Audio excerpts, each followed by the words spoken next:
Okay, everyone, we're live.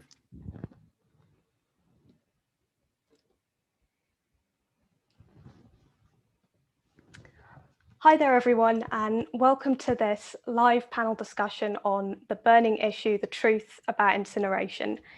Thank you for joining us today for what I'm sure is going to be an enlightening discussion with a fantastic panel we have here today who are ready and waiting to answer your questions.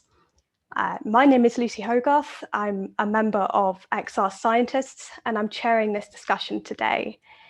On our wonderful panel, we have Georgia Elliott-Smith, who is an environmental engineer and a sustainability consultant, who is currently taking the UK government to court over their emission of carbon dioxide emitted by incinerators from their new emissions trading scheme. We also have Tanya Inaloki, who is an editor of environmental research and a spokesperson for XR Zero Waste. As a part of XR Zero Waste, she co-authored the open letter to Boris Johnson demanding decarbonisation of the waste sector. You can read that letter on the XR Zero Waste website. We also have Karina Millstone, the Executive Director of Feedback Global and founder of the Stop Edmonton Incinerator Now campaign, which is a campaign group that started in early 2019 with a group of families who live near the Edmonton incinerator. And that has now spread across North London and has become a major voice in the anti-incineration campaign. We also have Sue Oppenheimer, who is co-chair of Community R4C, which is a community-led initiative that mounted a legal challenge over the Stroud Javelin Park incinerator by taking the Gloucestershire County Council to court. So we have a lot of incineration expertise here with us today. Personally, I've come to the topic of incineration fairly recently, and over the past few months, I've been quite shocked by what I found out about incineration, but I've been even more appalled by how hard it is to find information about it. Incineration is an area which has been subject to so much greenwash that reliable information can be extremely difficult to come across. So here today, you're going to have the ability to ask your questions to our wonderful panel of experts and campaigners who can give you those answers without all that greenwash. Just before we start, if you have questions which you'd like to ask to our panelists, please write them down in the chat or comments on either Facebook or YouTube, depending on how you're watching us today, and it will get passed on to me. If you want your name to be read out with your question, or if your question is directed to one of our panelists in particular, please include that in the question, and that will also get passed on to me. Some of you have already asked your questions in our advanced form, and we'll probably kick off with some of those. But please don't use that form anymore because it's not going to be checked during this discussion. So right now, I'm going to pass over to our panelists to give a brief introduction to themselves and their involvement with incineration. So let's kick off with Tanya.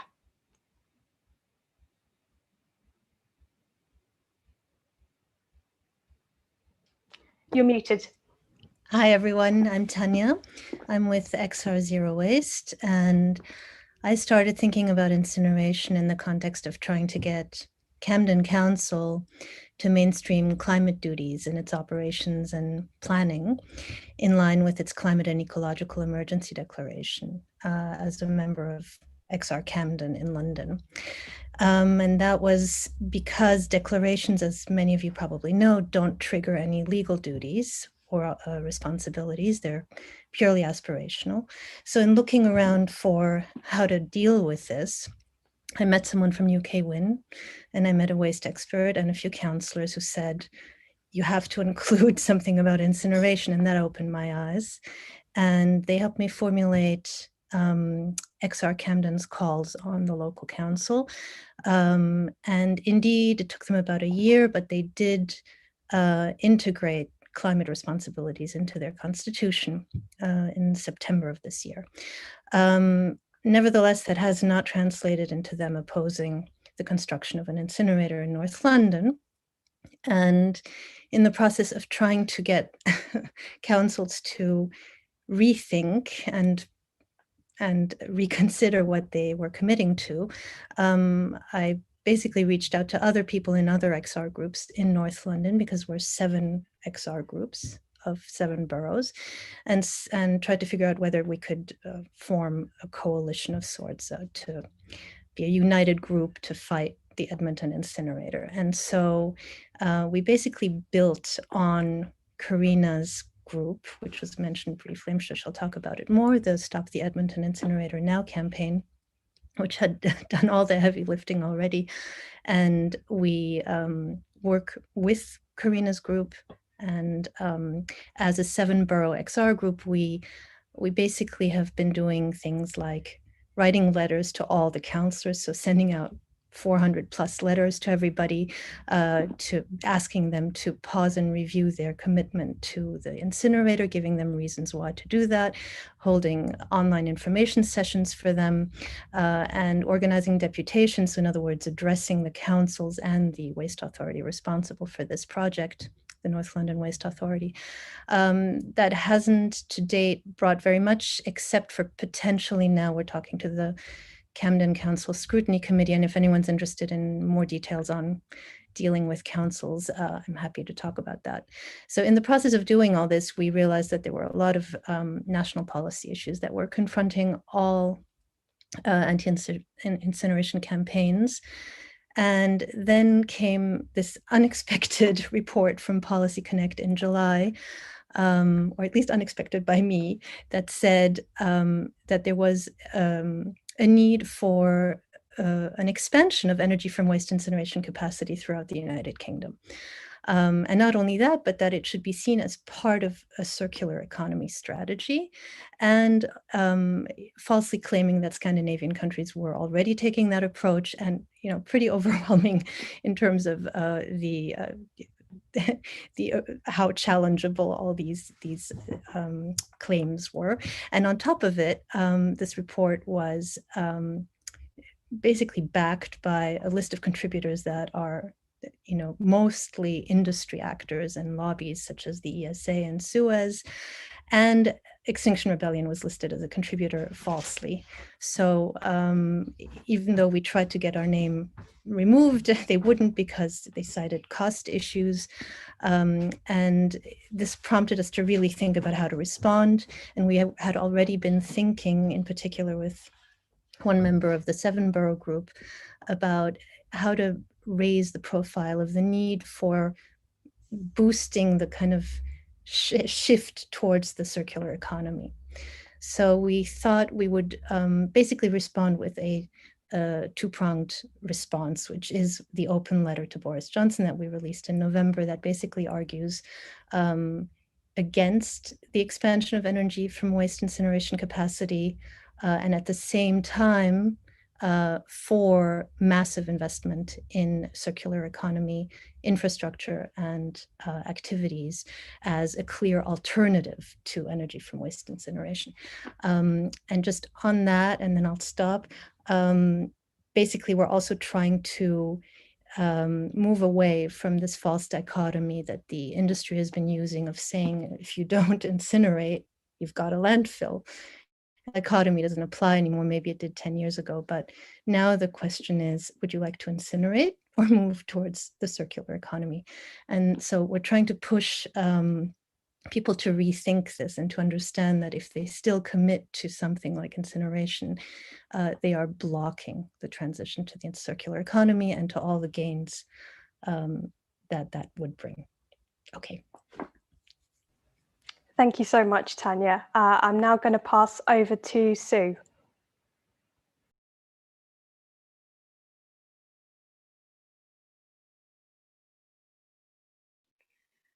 Hello, everyone. I've been involved, rather sadly, in fighting our local incinerator in Gloucestershire in Stroud. For 12 years, I worked out today. And it's been quite a roller coaster, really. And I think we're quite an iconic campaign because apart from anything else, Gail Bradbrook, who set up XR, cut her teeth on our campaign and got many of her ideas from being involved in it. So I feel like we're a bit the kind of grandparents of, of XR. I've been involved in just about every possible conceivable statutory or legal process that there could be to try and stop incineration. And sadly, we failed, and we've got an incinerator, but we're still fighting it. So it started with something called the Waste Course Strategy back in 2008-9, which is like the planning document that is required in order for incinerators to get planning permission. And we got involved in something called the examination in public of that. And then a planning application, and we failed to prevent incineration being part of it. Then a planning application came in for an incinerator, and we did everything you can possibly think of to involve the community. We got 5,000 people objecting to that planning application. And when it actually came to planning committee, they unanimously threw it out, which was amazing. But very bizarrely, and you can't make it up with incinerators, you really can't. The incinerator is a project of our county council. We've got two-tier local government here. We have county councils and district councils. It's a project that they're under their responsibility as a waste disposal authority that they had promoted.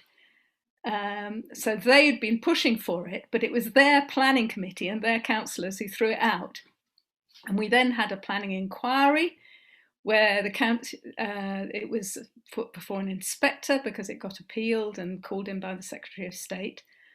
And the county council was paying for both sides of the argument. They were paying because they had agreed a contract with the provider before planning was given. They were paying for their costs, and they were paying for the planning committee's appeal of those, the planning committee's decision that to throw it out. Anyway, quite a long story short, we lost that. There was a judicial review that was funded by one of the district councils, Stroud District Council. We lost that. At that point, the organisation that I'd been involved in, which had been campaigning against the incinerator, we thought we've got to take a different tack. And so we set up a new organisation called Community R4C, and our purpose was to build our own plant. This was a community initiative to build a sustainable, environmentally sustainable way of dealing with our waste in Gloucestershire. And we got quite far with it. We got £100,000 in community share offer that we did from people in the community supporting us. We had waste partners from the waste industry, and we had investors all lined up. But at the same time, we were campaigning against the council again to try and get information about the contract that they'd entered into with the company. We went through appealing to the Information Commissioner, who agreed with us. The County Council appealed that decision, so we had to go to the High Court, and we won at the High Court. So that was another thing we've won. So we have won a couple of things. And when we got that information, we're one of the few places around the country that have actually seen what these contracts look like, and they are appalling, absolutely appalling. You wouldn't believe it. But one of the things that's most appalling about it was that it was very anti-competitive, and it made our project impossible to get funding for. So for the last 2 or 3 years, our aim has been to fight the contract. If we can somehow get the contract to be revisited, that gives us a chance to then come back with our plant and build it. And in that process, we've made a complaint to the external auditors of the County Council. That complaint's still pending. It's about value for money. If we win on that, which we might well do, hopefully, that does open up quite a lot of other venues. We found out that the County Council had granted the final contract illegally. They'd broken procurement law, so we had a procurement challenge in the High Court. Unfortunately, we lost that on a technicality, but the fact that they've broken procurement law is still evident. We've made a complaint to the EU about illegal state aid, and if we win that one, all the money that they've been given to run the plant, and it's been running since 2019, would come back to the public purse. So we're talking about around about £50 million. So that's quite a biggie. And we've made a complaint to the Competitions and Markets Authority. So we're still fighting hard.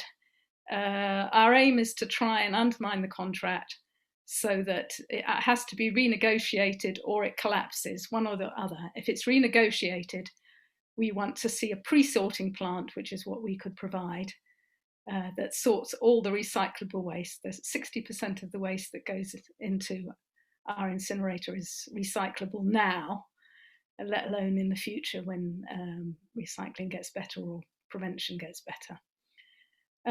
So I can talk about any sorts of actions that you take. We've done demonstrations. XR has been brilliant. They had a recycled dragon outside the county council offices a couple of weeks ago in order to influence an audit committee meeting, would you believe? We've had a hunger strike so that we get the information about the contract. You couldn't make any of it up, really. It's a book that needs to be written, but that's me. Thank you so much, Sue. I'm now going to pass to Karina. Yeah, hi everyone, I'm Karina. I live in northeast London, in South Chingford, close to said Edmonton incinerator. Why I'm here is because I moved to South Chingford quite recently, drawn to somewhere that's quite green, it's close to Epping Forest. And after moving, I kind of noticed a chimney I can see from my window, and I was wondering what the hell that was. And one day, going close by to it, I live about a mile from it, I realized it was an incinerator. I was pretty surprised, pretty horrified by this, but I didn't think that much of it until I found out by absolute chance in the context of my professional life. I work in the environmental sector. Someone was like, "Oh, you live in South Chingford, close to Edmonton. The incinerator is going to get rebuilt." And I was like, "I beg your pardon," And I found out that way that this incinerator that's been in London since 1969 was going to be decommissioned. Good. But unbelievably, it was about to be rebuilt and would therefore have an incinerator on site until 2075. This seemed absolutely mind-boggling to me, that this decision's being taken in this moment in time, knowing what we know about the planet, about air pollution and so on. So I decided to do something about it. So maybe just very quickly, the 6 top-line sentences, what is wrong with this incinerator? And I think it's applicable for other incinerator projects as well. I mean, the first was the complete lack of public participation in this decision. So since there's an existing incinerator on site, community consent was kind of assumed. Minimal consultation, consultation that took place in 2014. The context has changed so dramatically since then. And I've now spoken to thousands of members of the community directly. And I can say, hand on heart, and I said this in court as well, that not a single person knew about the rebuild. Bearing in mind, we live about a mile, just over a mile away from the incinerator. So outrageous lack of public knowledge, public information. The second piece is governance. This has been this kind of maze trying to figure out who exactly is the person we need to make life difficult. Who is the decision maker here?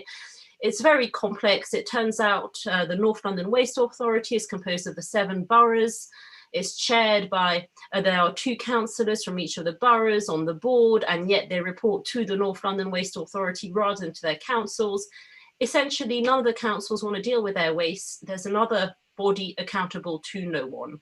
And that's really the case. We've tried to complain about the behaviour of the chair and the escalation about the complaint of behaviour that was abusive, in my view, when the response came from him. So there's no mechanism for redress here about this project. Next piece, again, I'll move very quickly. Waste prevention and recycling. Our recycling rates are abysmal in North London, about 30%, less in some places. It's a well-known fact that incineration is a disincentive to recycling.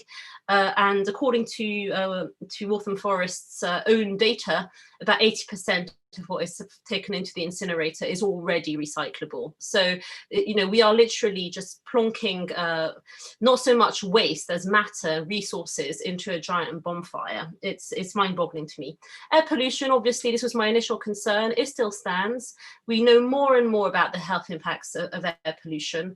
And I think it's worth here really remembering what an incinerator does. It turns stuff into really titchy particles, particulate matter that we can't see, that then scattered, you know, to the 5 winds, but nonetheless, we inhale them. There was no health impact assessment carried out on the kind of cumulative effects of exposure to these particles, which we now know are linked to all sorts of adverse health outcomes. Climate change, obviously, this does not strike me as the moment to be building infrastructure that's going to be reducing greenhouse gases for the next 50 years. Enough said. And then the final piece, I mean, this kind of the challenge to the economy. And this for me is really fundamental, because what an incinerator does, it facilitates the current economic system. What it does, it enables businesses to keep on producing packaging and keep on producing waste. It's out of sight, it's out of mind.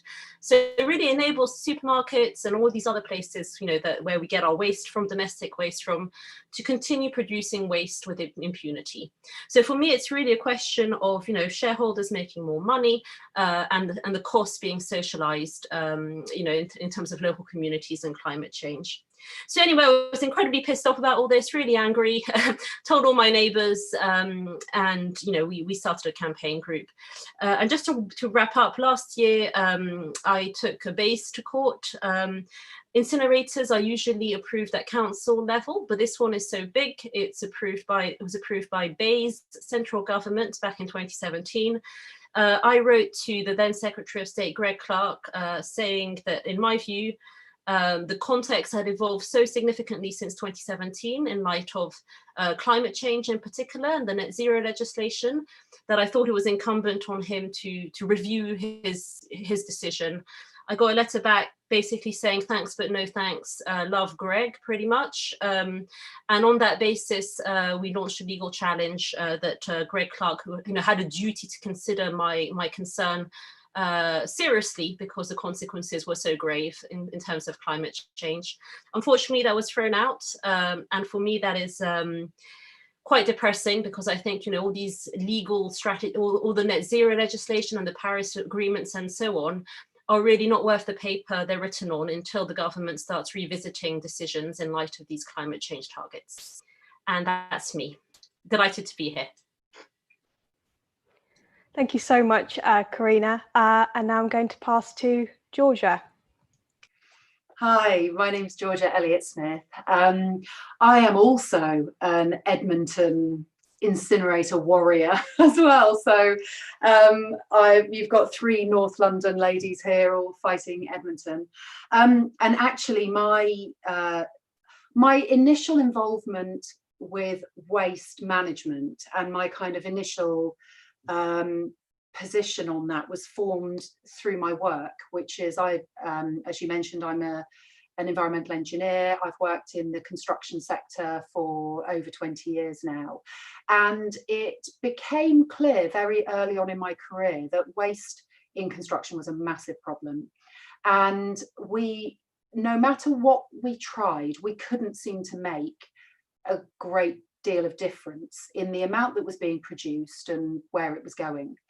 And so I started to do quite a lot of work looking into this and trying to tackle it, and everywhere came up against blockers. And it became really, really clear to me that the economics of waste are stacked against reduction. Nobody makes money out of reducing waste. People only make money out of producing more and more stuff and throwing away more and more stuff. And also economics was stacked against recycling, was stacked, you know, fully in favour of, like I say, more and more stuff. And then I became involved in 2019 with Extinction Rebellion, was massively inspired by the XR uprising in spring 2019, and that's really when I kind of got involved with that. And then by joining my local group in Enfield in North London, this dynamite woman appeared at one of our meetings one day and started telling us all about the Edmonton incinerator. That was Karina. And she just came, she just came into this meeting and just went, blah, blah, blah, blah, blah, this is all going on, you know, and I need help fighting it. And I was just, it just felt so aligned with everything that I'd learned in my career and everything that I was fighting for at work. And, you know, and then I became involved in the, what we call the XR7, which is the 7 North London boroughs that are fighting the incinerator. So that was kind of the beginning of my journey in anti-incineration campaigning. Through my journey with Karina, Tanya, and the others within the group, I became very, very quickly disillusioned, frustrated, angry about the way in which we as residents were being brushed aside and ignored essentially by the authorities that are supposed to be taking care of us as residents and are supposed to be making decisions in line with things like climate declarations and recycling targets and so on. But it just appeared that nobody was answerable, nobody was accountable. You know, meetings with my MP kept on getting cancelled or delayed. And then I discovered that my MP was on the board of the North London Waste Authority, on the planning committee at the time that the incinerator achieved development consent order. Local councillors were all kinds of interests, you know, involved. And I sort of started to realise just how insidious all of this was and how many vested interests there were, how many people protecting themselves and their own interests. And it became so overwhelming and frustrating. And at that time, Tanya and I started speaking about a potential legal avenue. You know, she had previously been involved in a judicial review. I was so exasperated and frustrated about what was going on with failing to make any progress with Enfield Council, with my local MP. And then I met the legal team that had won the Heathrow expansion challenge in the High Court. So this incredible legal team, they had also previously represented Karina in a judicial review that she had done. And I met them, I spoke to them about this legal challenge against incineration, because it had become clear to me that we need lots of action at different levels. You know, we've got lots of people fighting local incinerators, but there are big reasons nationally why incinerators are allowed to get away with doing what they're doing. You know, Sue has touched on some of those. And there are also some really glaring problems with the way that tax works, the way that the planning process works to allow these incinerators to keep proliferating. So I then began a legal action, very long story short, began legal action against the UK government, against Secretary of State for Bays. In June this year, they released a policy. So as a result of Brexit, as you all know, we're rewriting vast tomes of environmental regulation that were previously managed in Europe. One of those is the EU emissions trading scheme, which is the primary mechanism for taxing carbon emissions from industry, from highly polluting industry in the UK.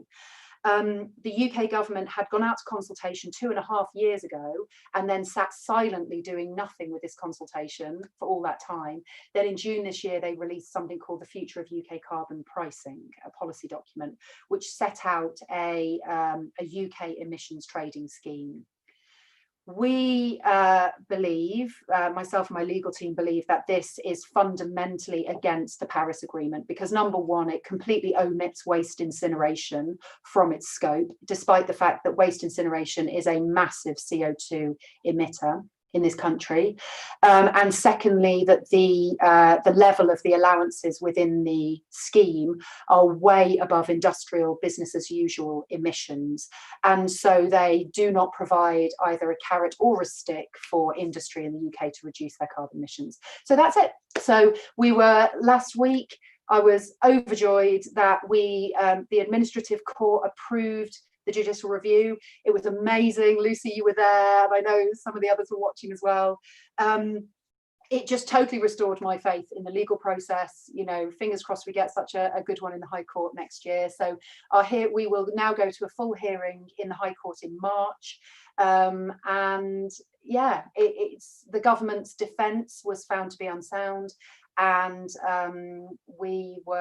it was deemed that our case is substantial and has merit, and so is going to proceed. So that's happy days.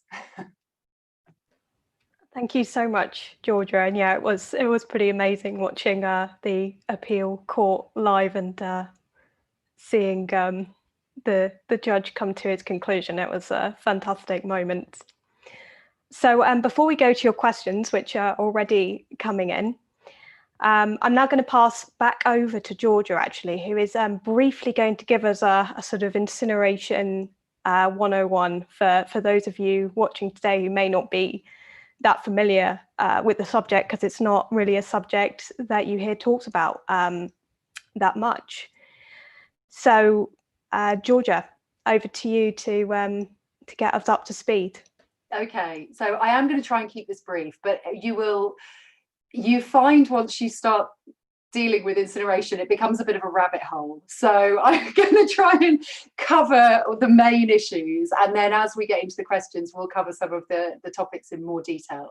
So for those who are completely new to the issue of incineration, I'll give a little bit of background. So back in the early 90s, around about 90% of UK waste went to landfill.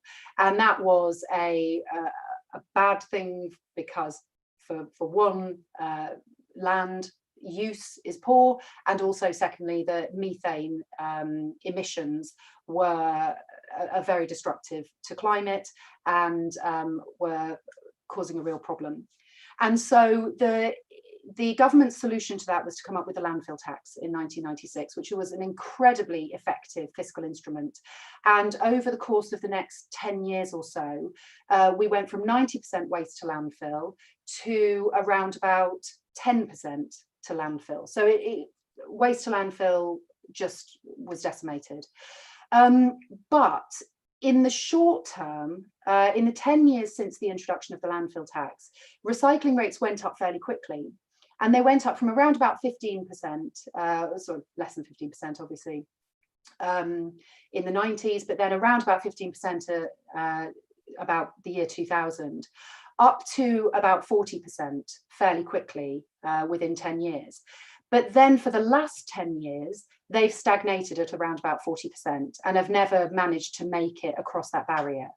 However, in the same 10-year period, waste incineration has grown very, very quickly. And now we recycle in this country around about 40% of our waste, and we incinerate about 45% of our waste now, with less than 10% of waste going to landfill.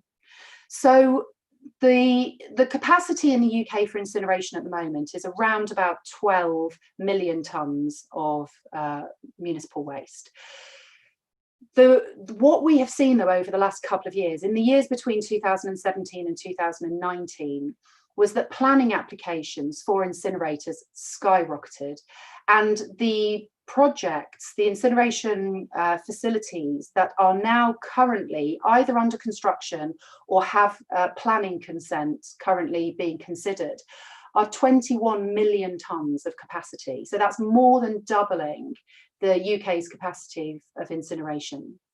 And there are a few different reasons for that. One is that there was an announcement in the EU that landfill would be banned, an impending ban on landfill.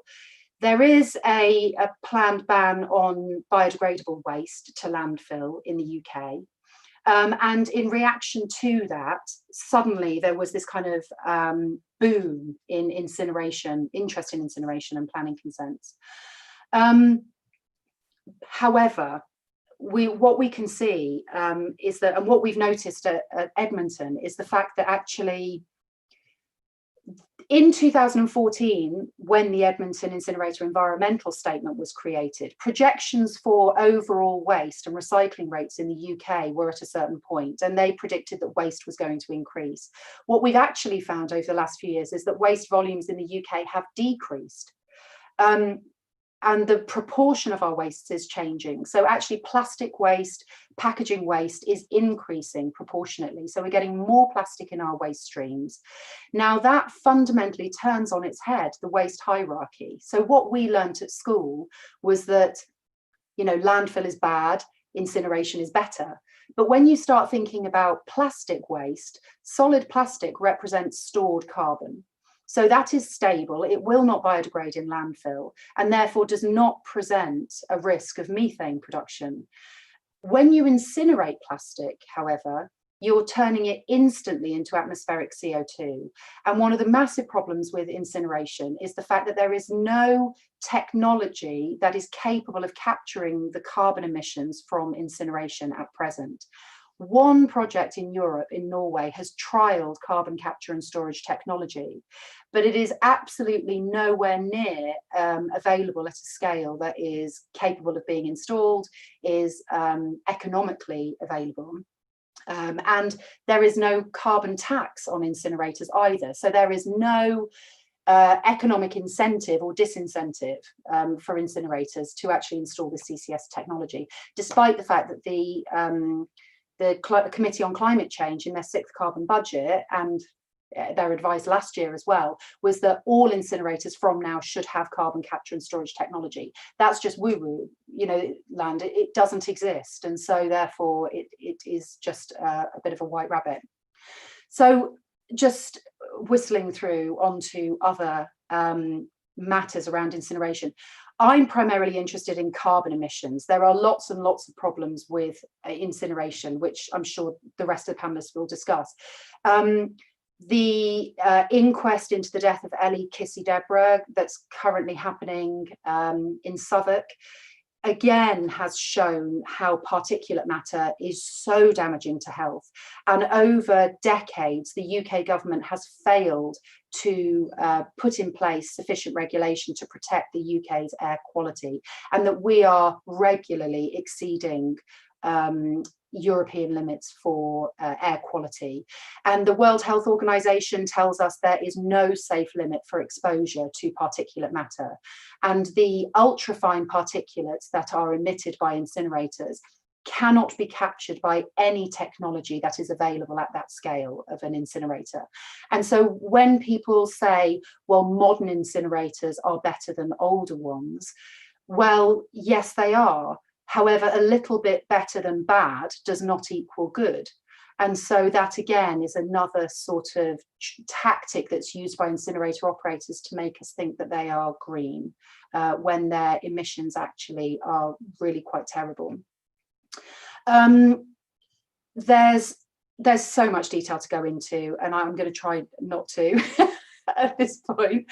One thing that I do think is important to mention as well is that a lot of people, Tanya mentioned, you know, landfill and incineration. Incineration does not remove the need for landfill. That's another myth. The volume of waste that is fed into an incinerator then comes out the other end. 25% of that volume comes out the other end as toxic ash, hugely toxic ash, which then has to be sealed in special hazardous waste landfill. So incineration does not make the waste disappear. It concentrates it down into a hugely toxic form that then itself poses environmental problems. And also what many incinerator operators would have us believe is that incineration is more reliable than other renewable energy sources. Again, this is a slightly flaky claim. We know from the incinerators that reported last year their statistics that they only operated 80% of the time that they were supposed to be operational, and that of the 39 operational incinerators in the UK that reported data, there were 127 permit breaches for pollution. 5 plants had more than 10 breaches of their licenses in that year. And so when we think about the sorts of emissions that are being dealt with by incinerators, dioxins, furans, heavy metals, cadmium, horrific, mercury, really terrible pollutants, these are incinerators that are operating in often heavily built up residential areas, and that's just simply not acceptable. So the risk is high, the cost is high. The Edmonton incinerator was originally budgeted at £650 million. Today, those costs are projected at £1.2 billion and rising. And that is money that's coming from the public purse. And so we do not believe it represents value for money. And I'm going to leave it there. There are a lot more issues to cover, but I'll let the panel and the questions cover those. So thank you.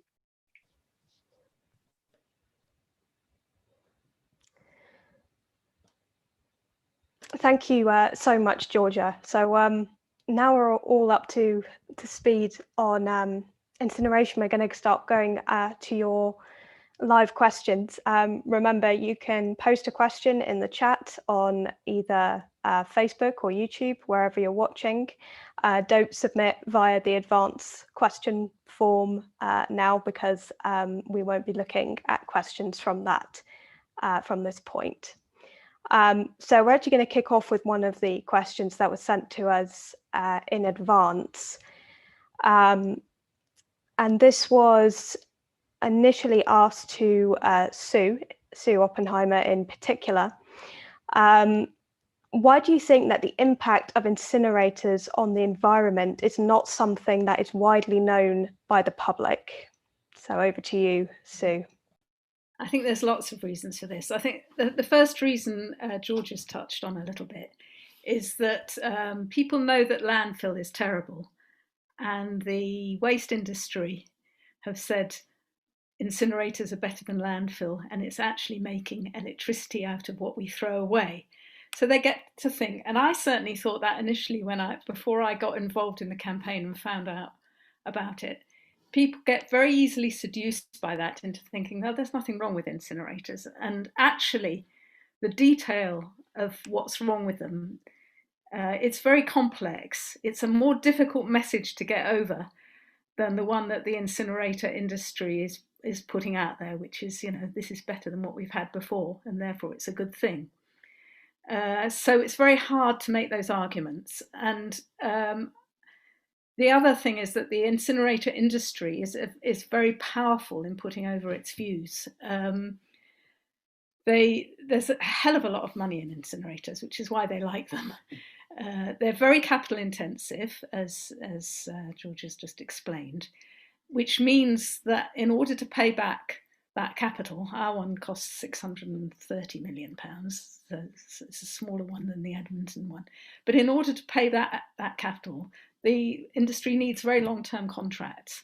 So local authorities enter into these 25-year contracts where they're tied into this form of waste management. Very, very bad deal.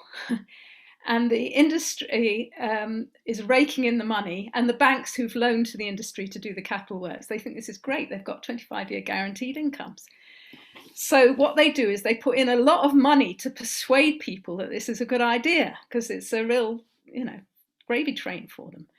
So they've got a fantastic PR machine that works on local authorities. Local authorities go to these waste events, big events at the NEC in Birmingham and various other places.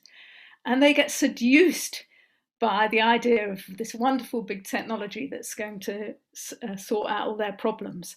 And so they start spewing out the same arguments, the same greenwash that the waste industry spews out. And they put the lid on a proper discussion at a local level. And that's really the other reason why people don't know about it. Certainly in our case in Gloucestershire, the amount of secrecy that has surrounded this whole process has been absolutely horrendous. Not even councillors have known, backbench councillors have known what's been going on. It's been a little cabal of cabinet members, a couple of officers who are in the, one doesn't know whether there's any corruption going on. I don't think there is. I think they're just seduced by the idea of a big project. Mostly men who like bigger engineering projects to act as some kind of legacy for their role on the council. And they suppress the information, and they constantly put out the same messages to the press that incineration is wonderful. And I think that's really gives us a very uphill task to put out counter information in an accessible way that shows really what these incinerators are about and how awful they are. It's a rather long answer. There's lots more I could have said. Should I jump in, Lucy? Yeah, Karina. Yeah, I mean, I think the other thing to say is that, I mean, the amount of greenwash is really shocking, right? So it's an incinerator, it's a burner, it's a giant bonfire. And yet in all the communications, our Edmonton incinerator has now been rebranded the North London Heat and Power Plant. The site where it is, which is, some industrial wasteland, is now the Eco Park. London Waste, which was the company operating it, is now London Energy. And their slogan is powering the circular economy, which is just absolutely shocking, because what they're doing is the exact opposite. They're facilitating the linear economy. And of course, just calling it energy from waste, it doesn't sound so bad. Like intuitively, you're like, we've got waste, we're going to produce waste, we need to deal with it, right? And might as well generate electricity from it, which sounds good. So you hear, we're going to generate energy from waste, it's going to be low carbon, it's going to be renewable. All this stuff is just bullshit, because the reality is we know it's not low carbon. We know that the energy generated from burning plastics is worse than fossil fuels. And as the grid decarbonizes, it's going to be more and more polluting relative to the median energy, emissions intensity of the grid. It's not low carbon. It's not renewable. It needs to be fed more and more waste to function. So we need to keep on producing waste for it to function. Not low carbon, not renewable, and more to the point, even more shocking for me when I found this out, it's not actually waste. As I mentioned, about 80% of what's being burnt is actually preventable waste. It's not residual waste as such. It's stuff that could have been recycled or could have been composted. So it's really this kind of greenwash language that is really misleading for people who are not in the know. And quite frankly, why would you want to be in the know? Waste management is pretty boring. The councils don't want to think about it. The councillors don't want to think about it. I've now become an incinerator expert, and I really never wanted to. It's been really boring finding out about it. It's not something people want to think about as such. So it means that these kind of fluffy, light greenwash messages go unchallenged, basically. Yeah, Georgia, do you want to come in on that? I think, yeah, everything that everyone said so far. I think there's a couple of other things as well, that there are some stories that play into the hands of the incinerator operators, and one of them is about waste exports. And I've heard our local councillors perpetrating this fear about saying, well, what do you expect to happen to it? We don't want it to end up exported to the Philippines and being burnt on open fires by children. And you say, well, of course that's true. Of course we don't want that to happen, but that is waste crime. That is not what will happen if this incinerator isn't built within a good, well-managed waste economy. The actual, the reality of what happens to our waste is that, a lot of it, 3 million tons of it a year, is exported to Europe as a fuel for their incinerators. And the waste industry likes to hold up Sweden, Scandinavia, as being incinerator fans. But again, the reality of that is very, very misleading. Scandinavia were very early adopters of incineration technology, but what they have now discovered is that because their domestic waste quantities have dropped so much, and because their recycling has been so effective, they are now national net importers of waste. So they Swedish incinerators import 50% of the waste that they burn from other countries, because they don't produce enough domestic waste now to burn in their incinerators. And also when you look at the quantities, they are wildly different. So Sweden burns around 6 million tonnes of waste in its incinerators. As I mentioned in the introduction, the UK is planning to burn 21 million tonnes of waste in its incinerators. So that is far, far more than we have to burn as truly residual waste in this country, which means that we are essentially consigning ourselves to being net importers of waste from other countries if our recycling and waste reduction actually continues in the way that it should, with a good waste economy. Thank you so much. We're going to move right on to the next question because we've got a lot coming in. So I think this is quite an interesting question, more about the economic side of incineration. So Julie asks, and to all the panel, so I will pick on someone. The Tees Valley Combined Authority are funding a new incinerator. The local authorities say it will save money in the long run. Is this so? So that's quite a big argument around incineration, that it's economical.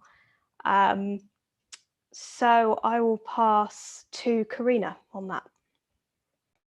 So I don't know whether it'll send money in the long run, but a few things to say.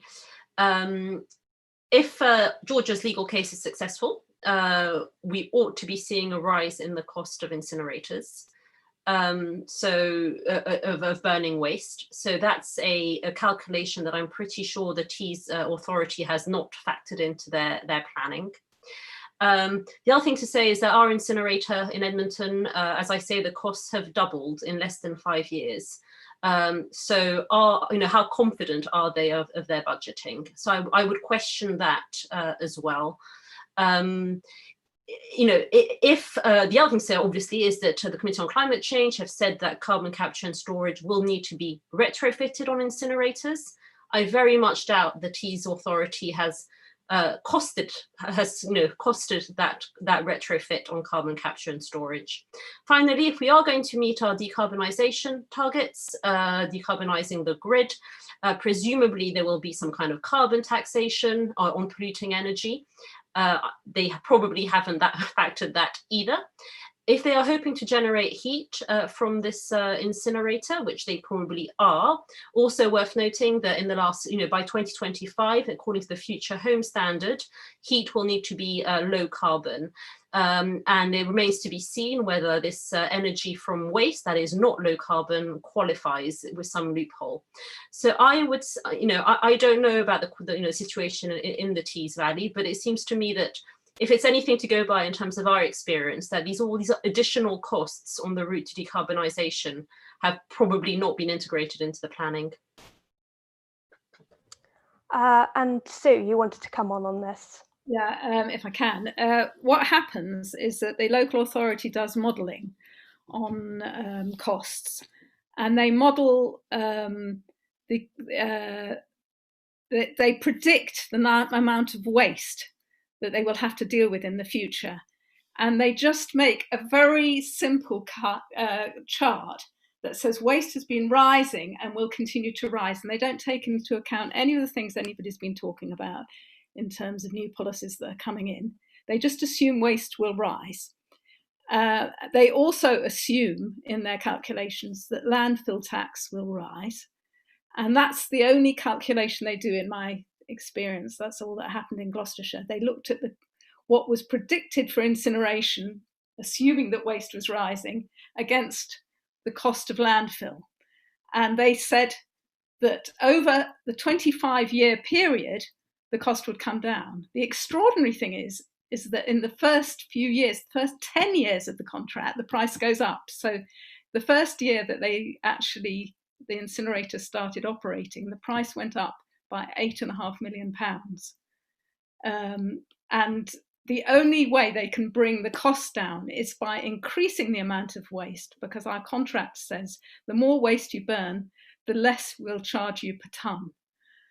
So as the waste goes up, it looks like it's getting cheaper. Of course, it's getting much more expensive. And we know that the waste has got to come down. So the whole thing is a myth created by the waste industry to make it appear to local authorities that they're getting a good deal. So you really need to look at how that assertion has been made, what the calculations are, and unpick that.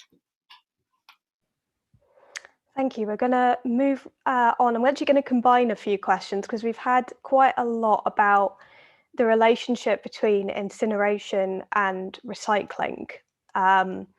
So we had one from Yvonne saying, how can governments allow more incinerators to be built, given that it's sort of defeat, and also be encouraging more recycling at the same time? Surely they're contradicting. And we also got a question from Cara asking, is there any information about the proportion of waste currently sent for incineration which could be recycled or composted instead? So I'm going to pass to Tanya first. Okay, I'll take Kara's question. I have the stats for that. The most recent stats are from RAP for England, so not the entire UK, but maybe this is, it's probably quite different in Wales, actually. An estimated 53% of the residual waste is readily recyclable. So that's really, it has no place in the residual waste. 27% is potentially recyclable. And 12% is potentially substitutable for recyclable materials. Maybe that material can be used to create other types of packaging, for example. And then only 8% is difficult to recycle or substitute. So in other words, 8% we could potentially say at the moment, we don't have the technology to easily process, except by burning. Of course, part of that is, as Georgia mentioned, hard plastic, which is safer in landfill. And there's plenty coming out about that. And there's also plenty of research now into redesigning the waste hierarchy to show that sometimes landfill is better than incineration. In other words, landfill doesn't always have to be at the bottom rung of the waste hierarchy. And I'll pass to someone else for the first question. Does anyone want to come in on the conflicting elements between incineration and recycling?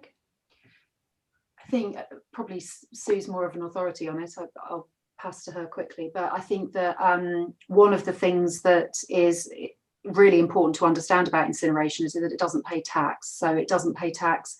There's no tax like landfill. As a waste receiver, there is no tax for them to pay on their emissions as other power stations have to pay. So they enjoy this double benefit of getting paid to receive the fuel that they burn and getting paid for selling the power that they produce. And they don't have to pay any tax on the emissions that they produce, as a fossil fuel power station would have to, as part of the UK emission, the EU emissions trading scheme.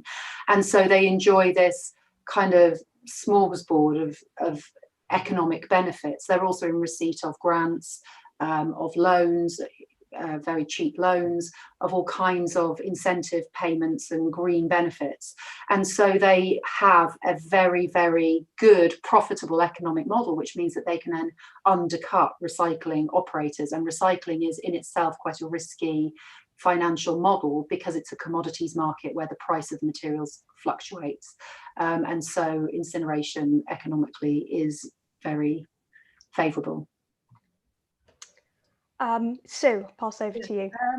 I can only really talk about our contract, but it's quite interesting, really. The local authority pays all the costs of the incinerator, but doesn't take up all the capacity. So there's spare capacity that they can actually make available very, very cheap, both to the local authority and to commercial and industrial waste, people who are producing commercial and industrial waste. Commercial and industrial waste, 75% of it is recyclable now. absolutely huge amounts. And our incinerator has launched a service to collect that waste, put it into the incinerator, telling people that it's a green solution. And it's cheaper to the local authority. They charge the local, beyond the contracted amount of waste that the local authority has to provide. It then only costs them £16, £16 a tonne, to send additional waste to the incinerator, whereas the county council has to give a recycling credit to district councils to help them. They're the collection authority in a two-tier area. It's not like London. And so the county council helps them to recycle, because usually that's cheaper. The recycling credit's £60 a tonne. Sending recycling to the incinerator is £16 a tonne. So you can see what's happening and why places that have got incinerators, the recycling rate goes down rather than it increases, because it's the financial benefits within the contract are all geared towards more waste getting burnt and more profit to the company. Thank you very much. Okay, we're going to go back to one of our advanced questions. Is incineration better? Is incineration better than the current alternatives we have? What would be the best replacement for incineration? I'm going to pass to you, Georgia. I'll be super quick. I think maybe Tanya's, got a lot more experience in this with her work with XR Zero Waste. But I think this topic of residual waste, the term residual, is really at the heart of this, and what everybody has already mentioned about the fact that between 60 and 80% of what goes into an incinerator is recyclable right now using today's technology, and yet it is cheaper to burn it. And that whole model just is crazy. And so, we need we just need to completely change the definition of residual waste. And when you see the material that incinerator operators put out about the alternatives, they say residual waste, but the way that they mean that is anything that goes into the black bin. So they use the term to mean anything that has not been segregated by the consumer or the resident. Now, if you think about what goes into an incinerator, of course, all the waste from street bins goes in, that's not segregated.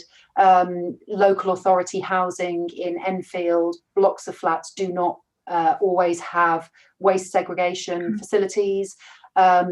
And lots of recycling, you have to pay extra to do it. So within Enfield Borough, you've got to pay extra for a green waste recycling bin, for example.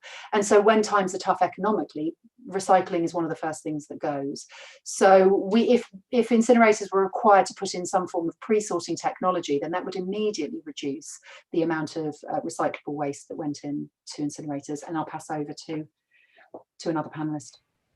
Yeah, Tanya, would you like to come in on that? Thanks. Just one sentence. I mentioned Wales before because Wales is really leading in terms of recycling and reuse and all the other R's that are associated with the circular economy. So they're basically, they've got a zero waste plan. They're moving towards 100% recycling and reuse and repair and remanufacturing, etc. And that is something to emulate as an alternative to burning. It takes time, but if we look at what's already recyclable and the tiny amount, the 8% that is difficult to recycle, we're not that far away from being able to do it.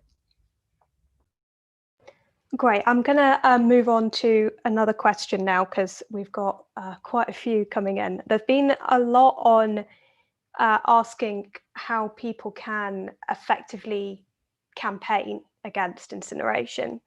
One in particular that I think is very interesting has come from Peter, who says councils have been making climate emergency declarations, usually with a commitment to carbon zero by 2030. However, most incinerator contracts go way beyond 2030. Do any of the panel have advice on responding to councils who say they can't get out of a contract? I think that's really interesting, given that incinerators often do have these very long contracts with councils. Does anyone want to hop in on that? Sue?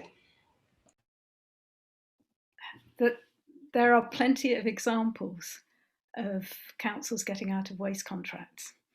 They have to negotiate, it costs them, but I've got a whole list of them somewhere, but I can't remember where they exactly were. Sheffield was one, and because these long-term contracts inevitably become outdated and expensive because new technology comes along that's much cheaper and much better, and the statutory framework changes and they have to do different things. So contracts can be changed, but there also needs to be pressure on government, and this is where people can work with their MPs to get government to support councils to get out of some of these pernicious contracts. Our contract had a between 60 million and 100 million pound penalty clause even before they started building.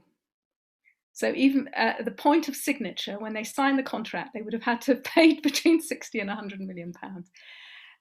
So it's as another thing to look out for is to make sure that contracts don't have those pernicious clauses, but they are gettable, outable, and it stacks up financially. The plant that we want to build in Gloucestershire, in Stroud, would cost about £25 million to build, as opposed to 200 million or so for an incinerator or more. And the running costs are about a third of the incinerator running costs. So they'd get their money back with new technology really quite rapidly. So it's about making that case as well. But the UK Win, who are the UK Without Incineration Network, have got a lot of information about the contracts that have been changed and cancelled in the past. They're the place to go to for that information. Great, thank you. I'm going to add in a few more questions on this topic as well, and then I'll go back to the panel, and you can pick and choose. Fiona has asked in one of our advanced questions, Eco Solutions Dorset are planning an energy recovery facility. Is this another name for an incinerator, as their marketing info doesn't mention incinerator? I think that's a fantastic question. We also have another question. How can working groups engage with local authorities to push for more recycling and composting? And last one in that little group on campaigning, the second incinerator at Bexley now has planning consent and no judicial review. Does the panel have any suggestions for how to campaign further? So a lot on how do people keep up the pressure. I'm going to pass to Tanya. Okay, I mentioned before that we've been working with local councils in North London, in particular right now with Camden Council. So maybe some of you already know this. There are processes by which you can apply to speak to a full council or a cabinet or a scrutiny committee or another relevant body. They can reject your request, and if you are approved to speak, you may sometimes find yourself limited to speaking for 3 minutes or 5 minutes, and then listening to responses from people who are, brought in from the Waste Authority or another, or maybe the borough solicitor, that are there to make sure you don't get past the first hurdle to the next committee meeting. But it's worth doing. And what we're currently trying in North London is we're going to be preparing 2-page briefs for each council, so 7 times, that will make very kind of easy to follow for them and easy to follow steps, how they can reduce their waste arisings by 50% and increase their recycling to 70%, even though it's stagnating around 30% at the moment. for the last 5 years. So these types of briefs, if you have if you work on your relationship with your council, and that can start with an officer or clerk, can give them something in hand to look at. And of course, we also provide a little bit of context, and we maybe talk about the CCC report that came out today, et cetera, the costs, and the XR Zero Waste open letter has a lot of information that can be drawn on. So we are open to providing that kind of briefing service, let's call it that, and supporting other campaigners with their local authorities. So if you have a question regarding that, or if you're interested in working with us on that, then please contact us at xrzerowaste.uk, and we can pick up from there. Great. Karina, do you want to come in on that at all? Maybe on the question about the Bexley incinerator, I think this, for those of you who don't know, so there's the new Edmonton incinerator that's now planned, but equally there's another incinerator planned in South London, again, a rebuild, an expansion of an existing incinerator. What's really significant about this is that, well, two things. The first is that the Sadiq Khan, the Mayor of London, had planned a judicial review against the Bexley incinerator. And having initiated that legal process, then quietly dropped it. And he dropped it, saying his legal team thought his chances of success were low, and it wasn't good value then to the taxpayer to be launching a legal case. I find this quite interesting because presumably that legal advice existed before he started the proceedings, but also I think it's probably because it put him in a difficult position with regards to Edmonton, because the arguments he was making against a new incinerator in South London, in terms of going against the circular economy, in terms of air pollution, all these things that we know about also apply in North London.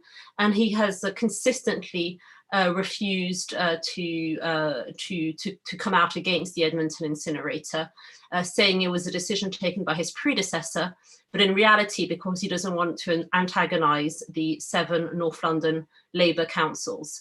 So the politics of this are really, really shocking. So that's the first thing to say. Now, I think the kind of the killer argument in terms of the Bexley incinerator is that we now have an email, Tanya has an email, in fact, from the GLA that is saying that if both incinerators are now built as is planned, and if London meets its recycling targets as set by the Mayor, London will have an incinerator overcapacity of 950,000 tonnes a year. It's absolutely insane. There is no need for the second incinerator. So how to campaign against Bexley? I think, we can play each other off, North versus South London. We don't need, you guys can say we don't need the incinerator in Bexley because there's one being built in Edmonton. We can say the same thing. We're not doing that. My MP, will hasten to add, is trying to say that's the argument he's now trying to make. And I've told him that I stand in solidarity with the people of South London. So could he stop saying that, please? But we need to campaign, as a kind of London-wide campaign, that we know that we do not need these incinerators. They lead to overcapacity, and they go directly against the Mayor's targets. So I think holding the Mayor to account, in the run-up to the election next year, makes a lot of sense. Tanya, you probably want to add something here. Yeah. I think on this note, it would be great if we went to the media a bit more with this type of information. Anybody who wants the email to quote from the Mayor, I'm happy to send that email on. Great. I'm going to squeeze in one really quick question before we start to wrap up. This is from Carl, and they want to know a bit more information about the toxins released by incinerators, in addition to the problems with particulates, but maybe also talk just briefly about what particulates are for people who don't know. But I'm going to just choose someone at random. I'm going to go to Georgia, super quick. Okay, super quick. as Sue mentioned, I think there are some amazing resources out there to get more information about this. So rather than us try and go into it in exhaustive detail, first of all, UK Win, which is the UK Without Incineration Network. That's ukwin.org. They've got some amazing stuff on there, lots of reports. The other great source for information is Zero Waste Europe. And Zero Waste Europe have got a library of research, some really great peer-reviewed scientific research. Specifically, I'm thinking about a report that they did in the Netherlands, some biomonitoring where they studied dioxins and found that in near a very modern incinerator in the Netherlands that had lots of filter technology and was supposed to be green and eco. They monitored some points. Chickens' eggs was one at a local farm, found that the dioxin levels within the chicken eggs made them unfit for human consumption. Very worrying, and so that's led to more scientific studies being carried out throughout the rest of Europe, which will be reported on later on next year. There's huge amounts of research out there. There's also a great resource called Plume Plotter, where if you go to that, you can actually see live, the incinerator plume from your local incinerator, and it might give you a shock to see what is coming out of that and the data from that. So I think that's plumeplotter.org, but I think the link to that is also on the UK Win website. So definitely go and have a look at that. Fantastic. So before we come to the end of our discussion today, in the last few minutes, I'm going to pass back to each of our panel members to give them a chance to give just a few closing remarks based on the discussion we've had today. So let's start with Sue in just a couple of minutes. I think the thing I'd like to say is that the way you've got to keep going is to get as many people as possible involved, get it out to the community. And we did all sorts of actions, stalls at the market on a Saturday, leaflets, lots of building up relationships with the local press and getting them involved, which really made a lot of difference. And I think, although it's great to have all the information, what you need is a swell of public opinion. And I think XR is very well placed to do that, because that's a skill set that you've got a lot of. We've got a lot of in XR, and it's about using that in the fight against incinerators.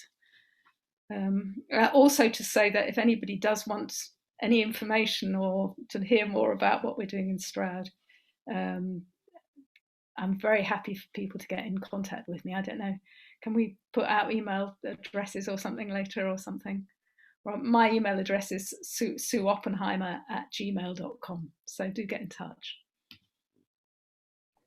Thank you, Sue. I'm going to pass to Georgia now. I think for me, the thing that really got me mad about incineration was the climate impact that nobody was talking about, and the fact that when I started crunching the numbers, I found that in the UK, the 48 operational waste incinerators, they emit the same amount of CO2 as the whole of Manchester and Birmingham put together each year, just from burning plastics.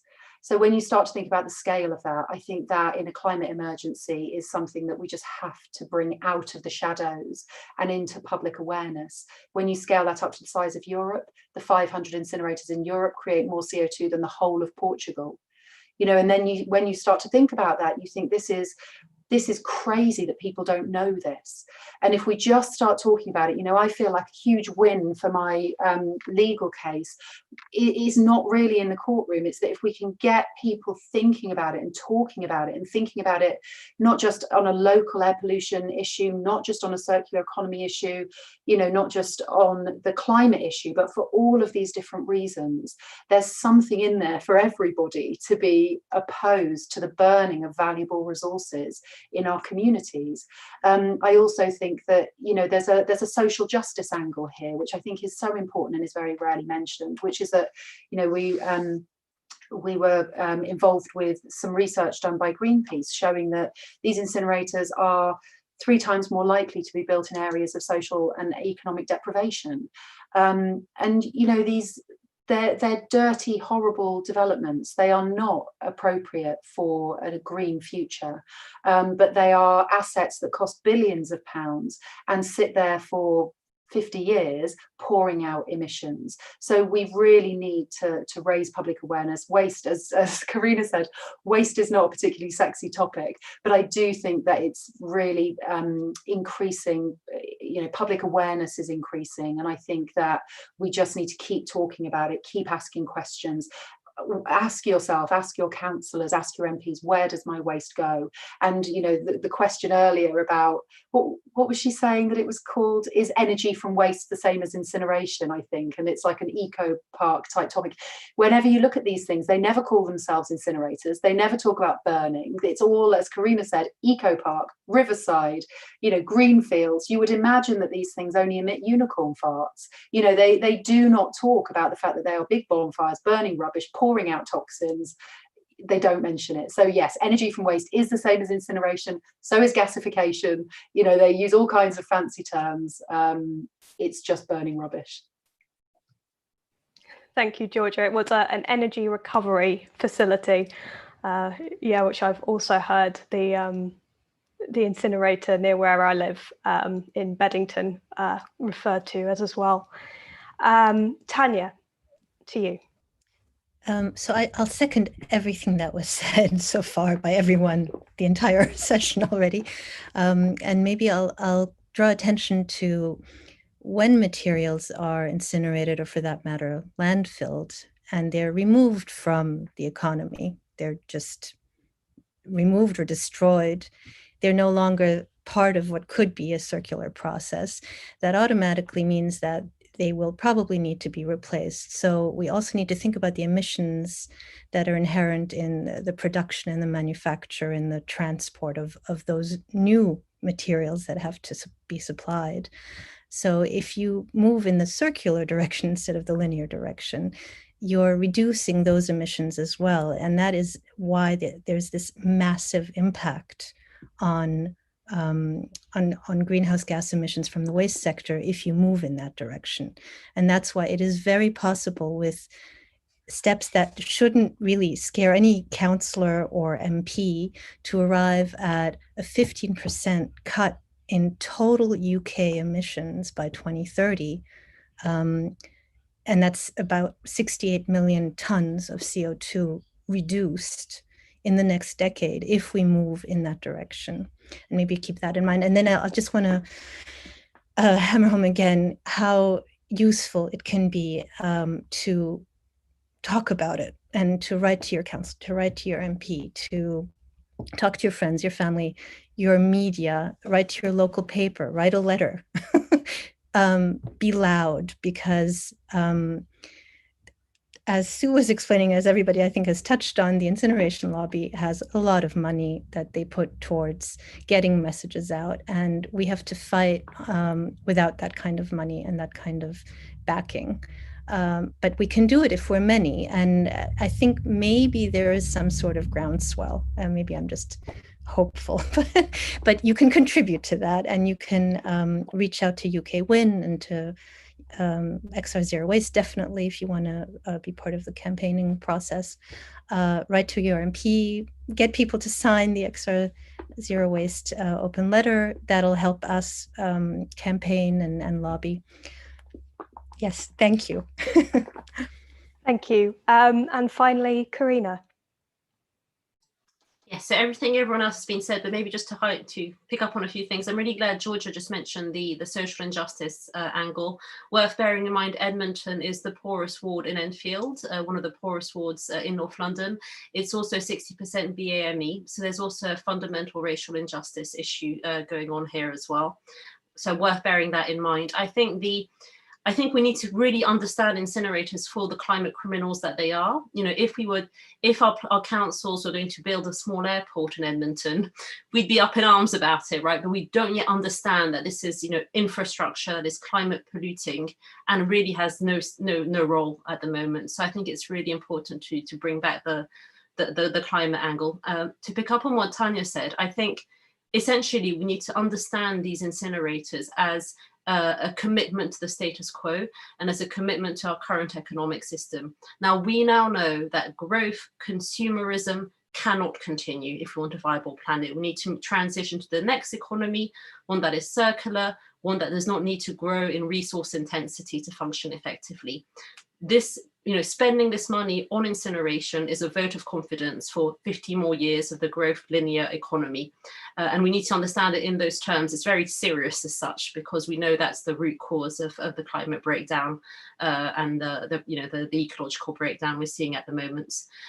In terms of, what on earth should we do about all this? In my view, we really need to seize on the fact that we are in a moment of legislative chaos and that our government really doesn't know what they're doing, and really exploit that, and it's true, right? There's all these new net zero legislation laws that have come through at a local and national level, but also at local level, such as the enshrining of climate in Camden's constitution. We need to be challenging in a court of law what this means for climate infrastructure, as Georgia's doing. We really need to exploit this new net zero legislation and the Paris agreements with regards to incineration and waste management.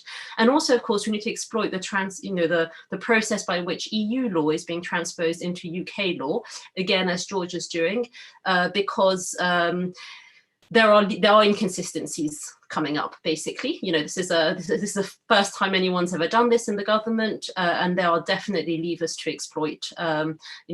EU waste regulation, how it's being transposed or not, is it consistent or not with climate targets?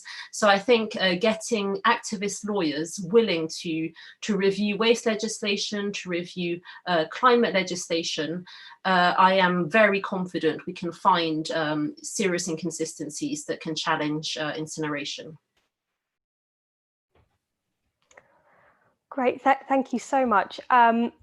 So we've come to the end of our discussion today. I'm sorry if we didn't get around to asking your question. We had quite a few, but hopefully you've enjoyed listening to our panel today. As has been mentioned, if you want to find out more about incineration, there are some links on our Facebook event page, including for UK Wind, Stop the Edmonton Incinerator, and XR Zero Waste, and a whole load of other ones. So check out there if you want to find out more. So all that's left is to thank our fantastic panel again for lending us their expertise this evening. And thanks to everyone who helped make this discussion possible. Thanks for watching us, and I hope you have a good evening. Goodbye.